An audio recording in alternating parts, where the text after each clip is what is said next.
Hey there, y'all, and welcome to today's Daily Down and Dirty. My name is Fairlight. Welcome to Airy Fairy Tarot. All right, y'all. So, the message starts today with the Nine of Swords, the Hanged Man reversed, and the Five of Pentacles reversed. So, very simply put, are you done worrying about not being good enough? Are you done keeping yourself in suspension? There's very much a Five of Cups energy kind of implied. It's like, I think maybe you're licking your wounds. I just did this oracle reading, so now it's almost like on the heels of that. We're licking our wounds. I'll include myself in this shit. We're licking our wounds, and we've kept ourselves in this like purgatory, really. This suspended, this limbo of like trying to understand like why did this rejection happen or whatever. And so this Nine of Swords, it's like we're keeping it alive and well. And I know for myself, like I'm waking up with it every day, and I'm like, I don't need to process this anymore. It's time to move on. And waking up with it every day, feeling this, Nine of Swords, at least I'm sleeping. Like this is all about losing sleep, worrying about things and stressing about things and lamenting things and whatever. And it's like, you've got to, what do they say? Pull up your big girl panties or whatever. I don't know. I don't like that because I feel like, honor the grief. I always want to say honor the grief. And like you can only process it out as fast as you can.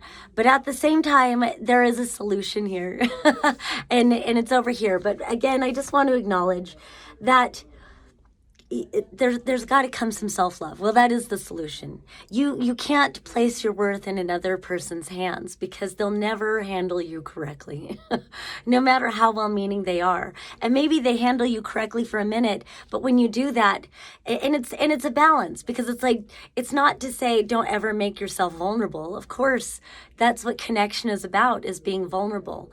But just understand that as much as you place in their hands, they can drop it and crack. And so ultimately, you've got to be the one that values you.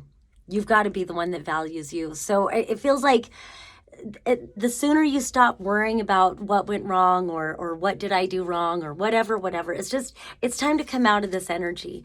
Take your self-worth back. And it feels like the guidance is the moon. The moon with the Queen of Cups and the Ten of Cups. And so I love that it's the Ten of Cups. I kind of felt like it should be the Nine of Cups, as if I have a say, but I like that it's the Queen of Cups with the Ten of Cups and the moon. And at first I had just seen these and I'm like, isn't that interesting? Because the moon controls the tides, and here we have all this water. And so it's deciding that you have a foundation of well-being. You have a foundation of healing. You are a fountain of healing, and you got to put that on yourself. And so there's a lot of self-reflection going on. We're about to have an eclipse, and I think that's going to be really fucking powerful for all of us. And the moon represents many things. A lot of times, I feel the moon is about aligning to your own divine timing. It's about natural rhythms and cycles, and just trusting that this is all a process. This is all in a cycle. Everything is exactly as it's meant to be, exactly when it's meant to be. Everything is happening perfectly as it's meant to be, to draw us in and draw us out, and to, wash away all that is no longer our truth. So, be gentle with yourself in that. The moon is also about having the courage to take the journey. And in this case, having the courage to take the journey alone.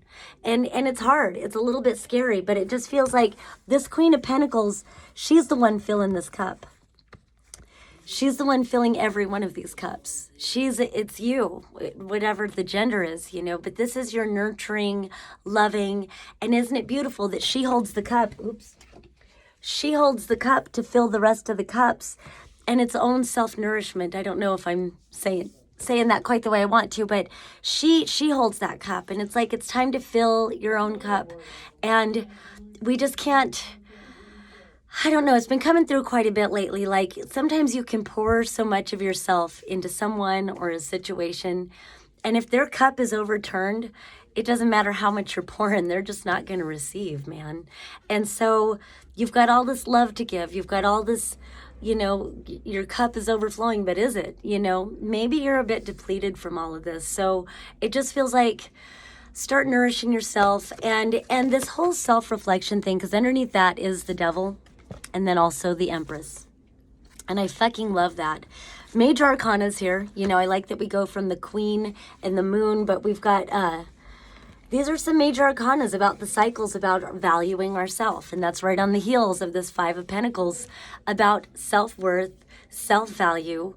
And you can't look to another to supply that for you. I mean, you can, but then you see how easy it is to lose yourself and to lose your self-worth. And so I feel like this Empress with the devil is saying, one, taking responsibility for any tendencies towards codependency or toxic behavior. And it's okay to like look at it and be like, wow, I do still have some healing to do. That's part of this journey with the moon. Where did the moon go? That's part of this journey with the moon. It's like, you know, it is this journey, and it is looking into the shadows and reflecting on that. And it's so interesting because there was just this oracle reading I did about self-reflection. And so it's okay to recognize your own toxic behavior, because when you look into it, then you find where you are maybe self-sabotaging or not valuing yourself or whatever it is, not allowing yourself to receive because you're not trusting. And the Empress knows that all good things are coming to her. So in the end, be the Empress. Then we've also got the Hermit. We've got all these major arcanas. So you're at a major destiny point. And I feel like with Pluto at that 0 degree of Aquarius, Saturn just moved into Pisces. We've got a fucking eclipse. And then after that, Mercury retrograde. And then after that, Uranus retrograde. Like, there's a lot of replenishing. I feel like replenish. More than anything, just replenish yourself. You know, go within, find your truth in all of this. Don't be afraid to face some maybe ugly truths about yourself, or maybe what you thought was ugly, and then just to allow it to be beautiful. I think self-love is the most important The most important thing right now. I'm in North Carolina, but I tell you, Delta 9 is fine.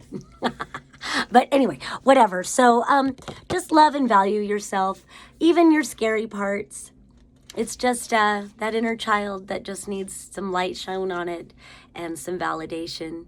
And be gentle with yourself, because you'll find love again. Or whatever it is, but you'll find love again. It always comes back around. But right now, just work on yourself. All right.